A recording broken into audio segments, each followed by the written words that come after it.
পরিস্থিতি যখন হয়, সমাজের অধিকাংশ মানুষ মিথ্যাবাদী, ধোঁকাবাজ, প্রতারক, সত্যকে গোপন করে, মিথ্যা কথা বলে, মানুষকে ধোঁকা দেয়, এরকম যখন অধিকাংশ লোক হবে, তখন তুমি কিয়ামতের অপেক্ষা করো। মানে এখন কিয়ামতের একটা লক্ষণ চলছে।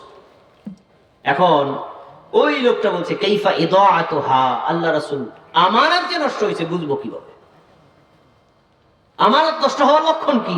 তখন বলছেন যে ইদা উসিদাল আমরু ইলা গায়রি আহলিহি ফান্তাদিরিস সাআ।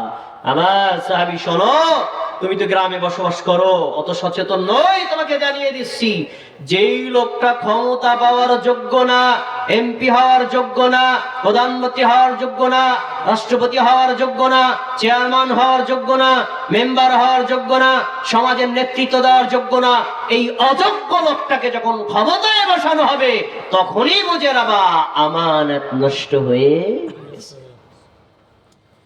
কি বর্তমান পৃথিবীর চিন্তা বাদ দেন, বাংলাদেশের কথা বলছি।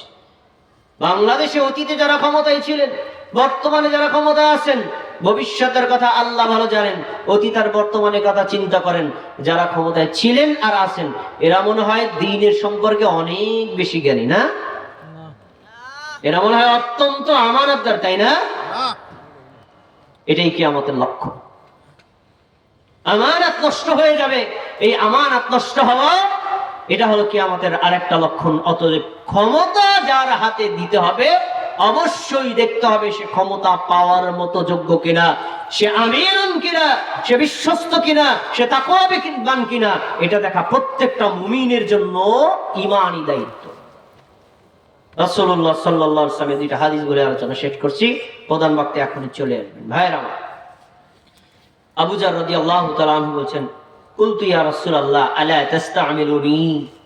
আমি বললাম, আল্লাহ রাসূল, ওমরের দায়িত্ব দেন, আবু বকরকে দায়িত্ব দেন, আবু উবাইদা ইবনে জাররাহকে দায়িত্ব দেন, আলীকে দায়িত্ব দেন, আমারে কোনো নেতা বাড়াবেন না?